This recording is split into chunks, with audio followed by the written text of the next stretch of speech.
I used to believe that loyalty meant staying put, no matter the pain, no matter the injustice. My mother looked me straight in the eyes and said without hesitation that I would always be the second daughter in this family. I was 29 years old, and for many years, I had been the quiet, dependable daughter who stayed in the background. Born into a family with 2 daughters, my sister Laura and I were complete opposites. Laura, the tall, elegant girl who always appeared in designer clothes, walking confidently as if she had just stepped out of a fashion magazine. She was the golden child of our parents, favored in every way. From academics to personal life, Laura ran her own marketing company and seemed to always have a glass of wine in her hand. Whenever I saw her, as if her life was flawless. Meanwhile, I was the quiet daughter, never making noise or drawing attention. I never complained when, on birthdays, Laura always got the biggest slice of cake, while I silently ate the leftovers. I didn't protest when my parents used my college fund to pay for Laura's prestigious business school tuition, while I worked part-time and attended community college. And when my father passed away, I was asked to come home and help my mother manage the household expenses, while Laura lived comfortably in a fancy downtown apartment with her fiancé and 2 dogs. I didn't blame my mother, at least not at the time. She was retired, and the house was no cheap place. I came back after Dad's death thinking I could support Mom and find emotional refuge. But I was wrong. Things weren't what I thought. At first, I managed to endure. I helped Mom clean, cook, do chores, run errands, even organize Laura's wedding. I thought that was just what a daughter was supposed to do. But slowly, it became overwhelming. Mom began expecting more from me, running errands, laundry, cleaning, while she casually dismissed my work. I was a data analyst, nothing flashy, no showy titles, but hardworking and good at my job. Mom would scroll her phone and occasionally say coldly, "Laura is the successful one. You're just playing childish games." Hearing that felt like my heart was being squeezed. My life became a vicious cycle, working all day at the office, coming home to cook, pay bills, buy groceries, cover Mom's credit card, while Laura occasionally dropped by, laughing and chatting before disappearing back into her own perfect world. Then last month, I received a small performance bonus. It wasn't much, but it was the result of months of hard work, and I felt proud. I excitedly told Mom at dinner, hoping for at least some praise. But she didn't even look up, just sneered. "Bonuses should go to Laura. She's the successful one." Then she coldly placed a cold plate in front of me, as if I were a stray dog eating leftover crumbs. I don't know how long I sat there quietly, only knowing I bit my tongue so hard I could taste blood. I knew I was being treated unfairly, but I didn't dare speak up. That night, alone in my room, I stared at my banking app screen, seeing all the payments I made for the house, mortgage, utilities, groceries, credit cards, all from my paycheck. I realized I was holding this whole house together with my own money and effort, while Mom and Laura just sat back, enjoying life through Instagram and talking about Laura's success. I thought to myself, it's time to change. The days that followed were a restless blur. I woke up each morning feeling heavier, as if the weight of years of silence and sacrifice was finally pressing down on my chest. At work, I threw myself into spreadsheets, data analysis, and endless meetings, but my mind wandered back home, back to the quiet house where I was invisible, an unpaid caretaker, and a forgotten daughter. Mom's sharp remarks didn't stop. If anything, they grew colder. One evening, I found her scrolling through her phone with a bitter sneer, muttering under her breath about Laura's luxurious lifestyle. "She's the only one who matters," Mom whispered, eyes glazed with a mix of envy and resentment. It was as if Laura's success had become both a crown and a curse for her, fueling a twisted pride that left no room for me. One particularly tense night, I returned home late from work, exhausted but hopeful to find some warmth or even a simple, "How was your day?" Instead, I was met with silence and a cold, empty kitchen. The house was too big, the rooms too quiet. I prepared dinner with practiced efficiency, my movements automatic, my mind numb. As I set the table, Mom appeared in the doorway, arms crossed, eyes sharp as knives. "You're always so busy with your little job. When will you start acting like a real daughter?" she snapped. The words hit harder than any physical blow. I clenched my fists, fighting the urge to burst into tears, but I swallowed the pain. "I'm doing everything I can," I whispered. "I pay the bills, I take care of this house." Mom interrupted, her voice rising. "You don't do enough. Laura's life is perfect because she's smart and driven. You're just a burden." That night, sleep eluded me. I lay awake staring at the ceiling, replaying every word. Doubt crept in, but underneath the sting was a growing fire. How had I allowed myself to be so invisible for so long? Had I been a burden, or had I simply been invisible to those who should have loved me most? The next morning, I woke up with a resolve that surprised even me. I began making plans, not to escape, but to confront, to reclaim the respect I deserved, to show Mom and Laura that I was not invisible. I started small. I listed every expense I covered for the household, every hour spent cleaning, cooking, managing bills, and supporting Mom emotionally. I gathered pay stubs, bank statements, and receipts. It wasn't just about money. It was about proof, a voice for the years I had been silent. At work, I researched my rights as an employee and began applying for better positions, knowing I needed financial independence to break free. I also confided in a few close friends, feeling the weight lift a little as I shared my burden. One afternoon, while going through old photo albums, I found pictures of Mom and Dad laughing together, happy and hopeful. I realized that the woman I saw now was a shadow of her former self, weighed down by grief and bitterness. That didn't excuse her treatment of me, but it helped me understand. I wasn't just fighting for myself anymore. I was fighting for the memory of what our family could have been. But the hardest fight was still ahead. Because when Laura found out I was keeping track of every cent, she laughed, not the warm sisterly laugh, but a cold, mocking one that cut deeper than any insult. "You think money makes you better than me?" she sneered. "You're just jealous because Mom loves me more." Her words were a slap in the face, but they also broke something inside me. I had always hoped for sisterly support, for a shared bond. Instead, I was left to face this storm alone. And yet, amidst the hurt, a strange clarity emerged. I was no longer the invisible daughter.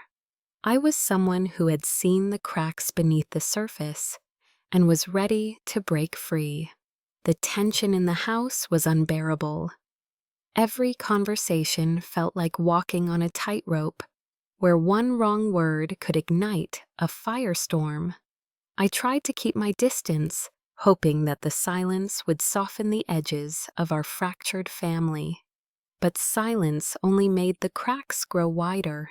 One Saturday morning, I decided to confront Mom and Laura together. I wanted to clear the air, to speak my truth, and maybe, just maybe, find some peace.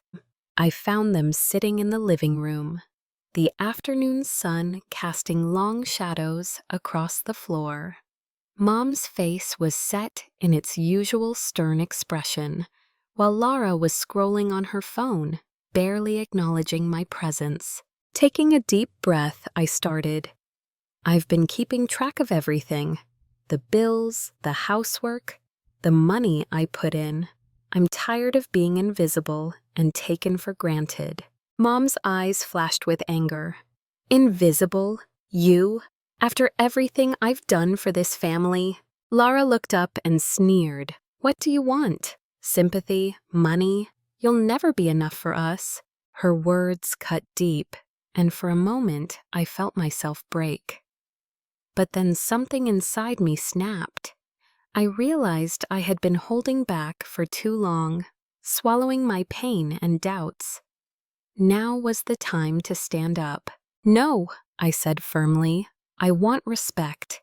I want to be seen as more than a shadow.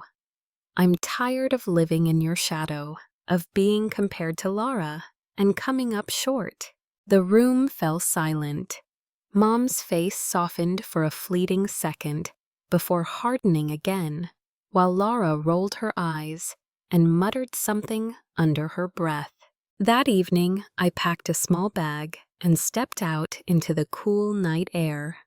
The city lights were distant but comforting, a reminder that there was a world beyond this house, beyond the resentment and bitterness. I didn't have a clear plan, only a fierce determination to find my own path.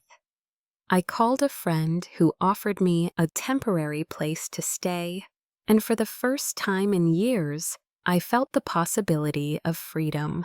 But freedom came with its own fears. Could I really leave behind everything I knew? Would I be able to survive on my own? And most terrifying of all, what if Mom and Laura never forgave me? That night, as I lay on an unfamiliar couch, the weight of my decision settled in. I was stepping into the unknown, leaving behind a family fractured by pain and jealousy. But I was no longer willing to be invisible.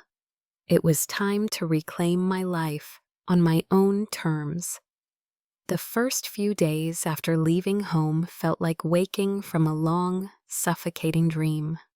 The air outside was fresh, and the city buzzed with a vibrant energy I hadn't noticed in years.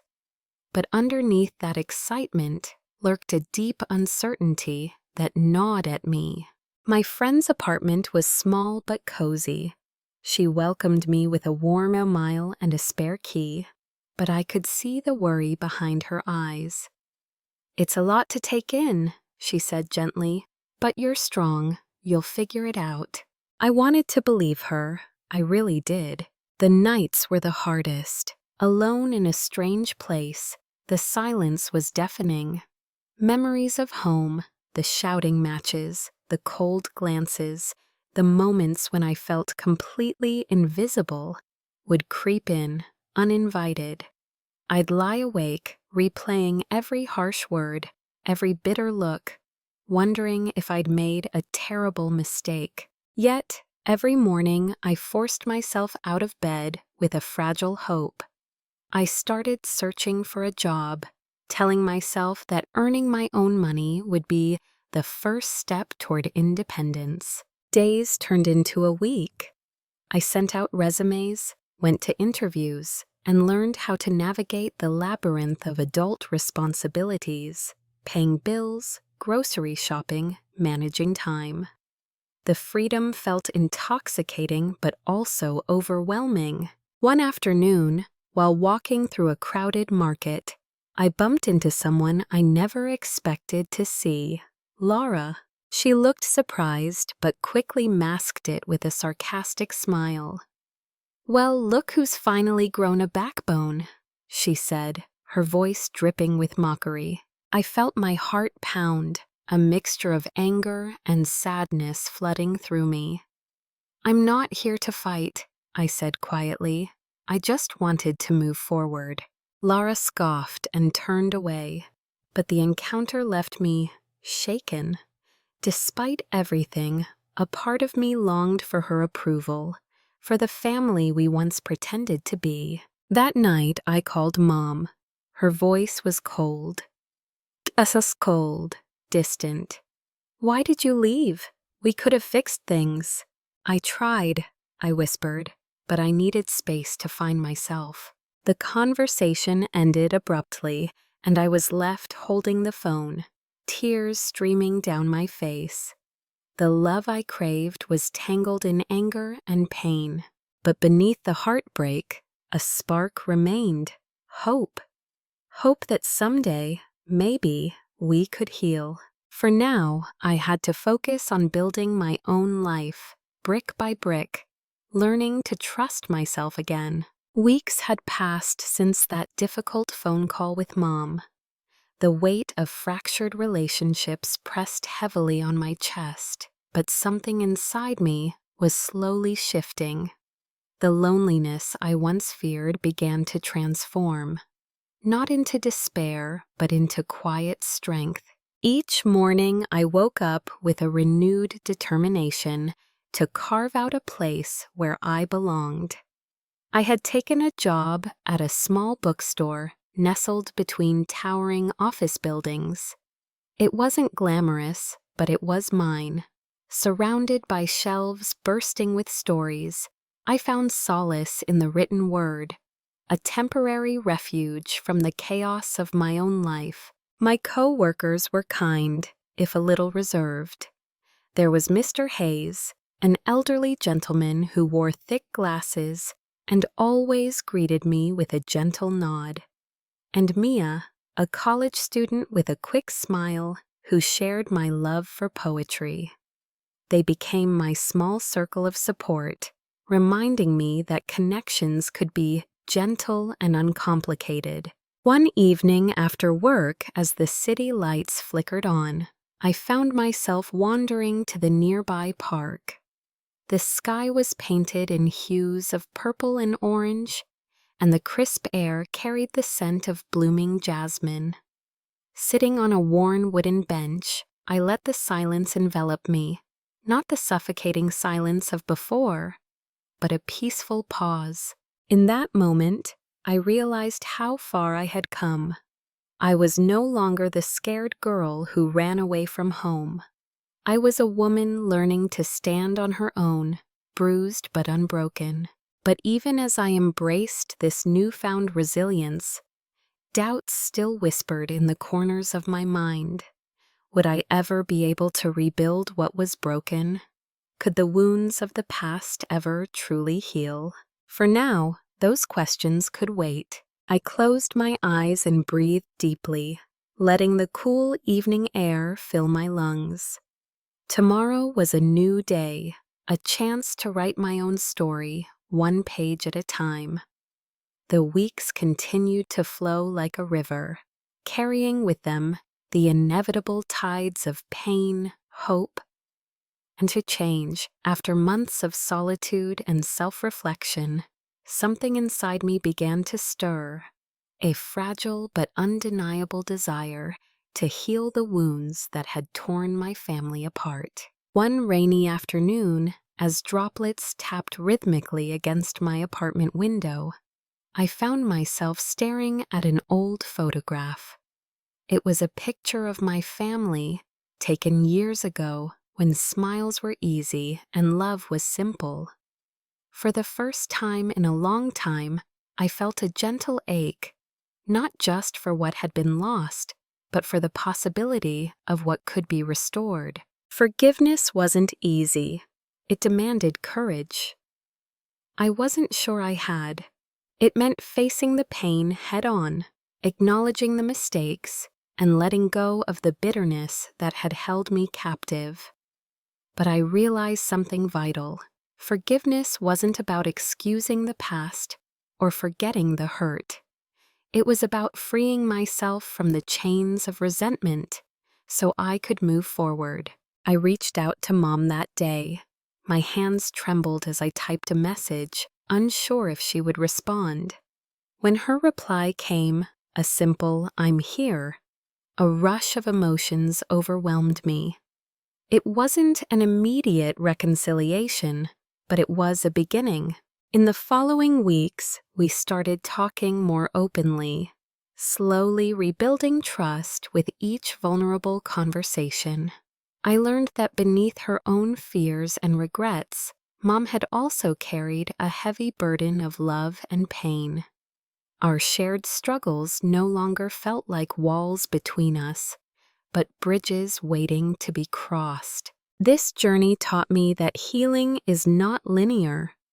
There would be setbacks and moments of doubt, but the act of choosing forgiveness planted seeds of hope in the barren ground of our past. Beyond my family, this lesson extended into my own life. I began to forgive myself for the mistakes I had made, the moments of weakness, and the times I had doubted my own worth. I understood that self-compassion was the foundation for any meaningful connection with others. The courage to forgive gave me a gift far greater than reconciliation. It gave me freedom.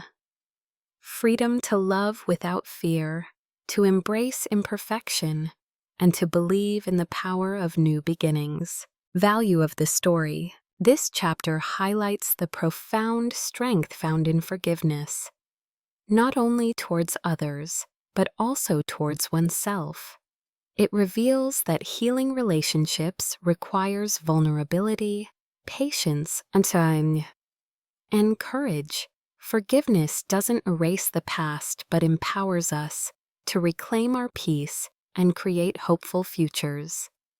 This message encourages readers to confront their own pain with compassion, showing that even in brokenness, there is the potential for growth, love, and renewal.